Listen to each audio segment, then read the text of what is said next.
This isn't a fun surprise. I thought it could only affect materials around it when it's damaged. Guess that intel's out of date.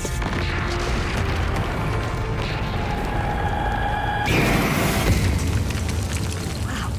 And it repelled my attack with more power than I initially put into it, too. Is it that soul possession thing? It does seem like it's... Or maybe I should start saying her will has an effect on the things around her.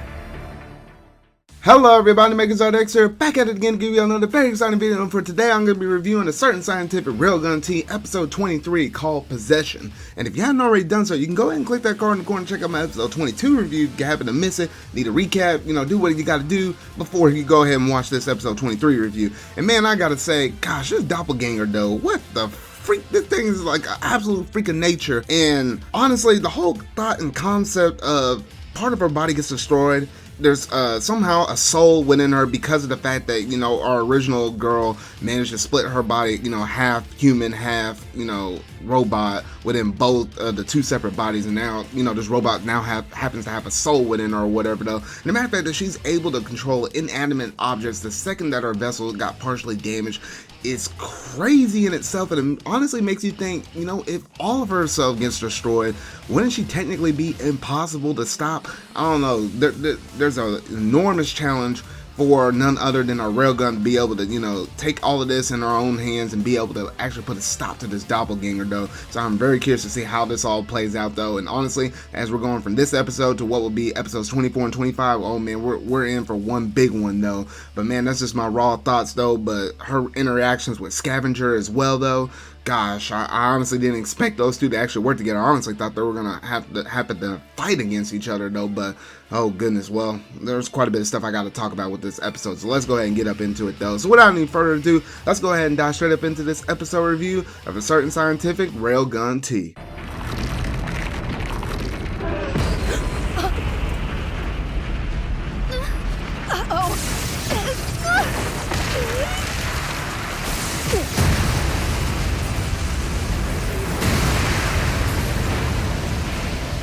Ever since we passed each other at the facility, I thought we might end up fighting at some point. But that will just have to wait until I've advanced a few more stages. Railgun.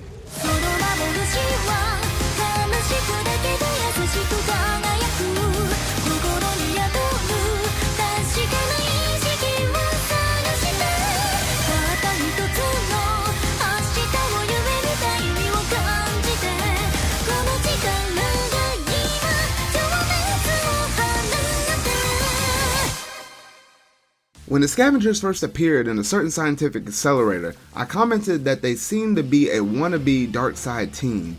They were acting like how they thought evil people should act rather than wholeheartedly being evil. That impression has not changed with this appearance. In fact, if anything, they're almost sympathetic here. When Leader mentions near the end of the episode that their loyalty has to be to the dark side, she always feels like she's saying it reluctantly. Whether because of Misaka's express appreciation of Gekida, because Misaka saved her more than once without a second thought, or because Misaka says she can trust Leader. She seems to think that they should be working with Misaka rather than against her. In any case, Leader is as much of a star in this episode as Misaka. This episode clearly shows that she is the team's leader. She is remarkably quick thinking in coming up with ways to convince Misaka that they aren't the bad guys in this situation. The amusing aspect of this is the way that she completely misjudges Misaka, expecting her to be a ruthless terror like Accelerator is, and yet still manages to pull off the deception because the desperate flyer she takes, the one that she believes Misaka couldn't possibly accept, actually played perfectly into Misaka's personality and situation. Identifying herself as a member of Judgment and explaining Seke's behavior last episode of her being an overzealous civilian working with Judgment, it would be a preposterous lie to anyone else, except that Misaka is the civilian who commonly works with Judgment members as young as Leader looks to be. Not wanting Shokuho to come join them because of her PSI abilities might interfere with Leader's search abilities, that makes a certain amount of sense, or at least enough to convince the non-mentally based Misaka. Then the blind lunk of the clincher, that the communication device which Leader is sure is too childish just happens to be a Gekida item. Convincing Misaka, a surprise since last episode's next episode preview suggested a fight between Misaka and the Scavengers, was a slick trick, but not the only thing that falls just right for the Scavengers this episode. Leader's even bigger feat is in managing to direct the Misaka/doppelganger fight towards the warehouse where they were supposed to be delivering her, thus technically completing their contract. Yukimura, the chemical user, also gets credit for the way she played the pretty girl in the Stressed Act to convince the skill outs to leave the area where the Misaka/doppelganger fight was going. Naru using her paper manipulating ability to make the vehicle that they escape in that scene was also pretty cool, especially given, how much of an idiot she is otherwise, let's be honest. But this wouldn't be an index title without some type of action, and this Misaka/doppelganger head-to-head, or rather the first stage of it, certainly provides that. The burst of actions are short but well animated, including some of the best CG use of date in the franchise. They also show that Kuriba was not exaggerating when she insisted that Doppelganger's possession ability, when unleashed, could be a threat to the whole entire city. Certainly seems like the scientists are no longer doubting her either. On another note, the details about the flying cloak ship, which serves as, a data depository, are interesting, though the whole thing seems impractical.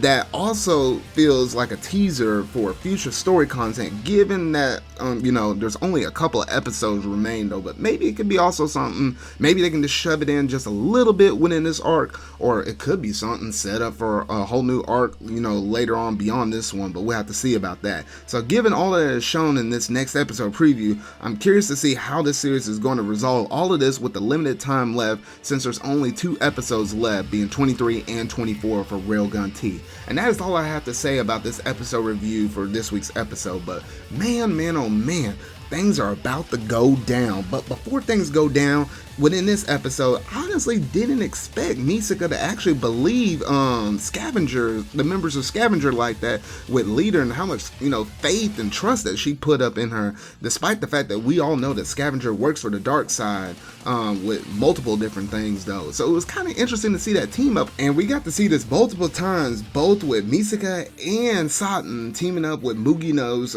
posse, with, whether it be Frenda or that other girl, and I'm like, gosh dang, I never expected the interactions to be, that well between, the good side and the bad side, and here we go once again with the dark side interacting with the good side in order to kind of solve like a greater deal or issue. But my goodness, these interactions this season, or at least especially within this arc, has been truly something to see all play out though. But that's all I got to say about this episode though. So let me know down in the comment section down below, what all do you think about this episode? So if you really like this review, go ahead and hit that like button, go ahead and hit the subscribe button, and that bell to stay up to date on all things Assert Scientific Railgun T that is happening this season, y'all. Now, I will say this before I go ahead and officially close out this review. For my episode 24 review, I'm going ahead and starting to think that, I might just hold off on that review whenever that episode does release and go ahead and save it and wait until episode 25 comes out, and then I might just decide to go ahead and do a double-in-one review finale for the last 2 episodes for Railgun T, because I had,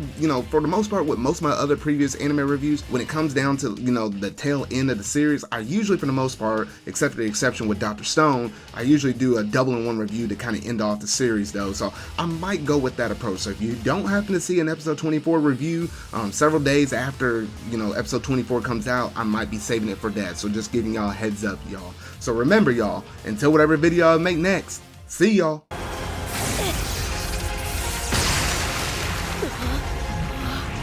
You can't burn all of this away, nor can you break it all apart. When faced with such an overwhelming amount of mass, what will you do?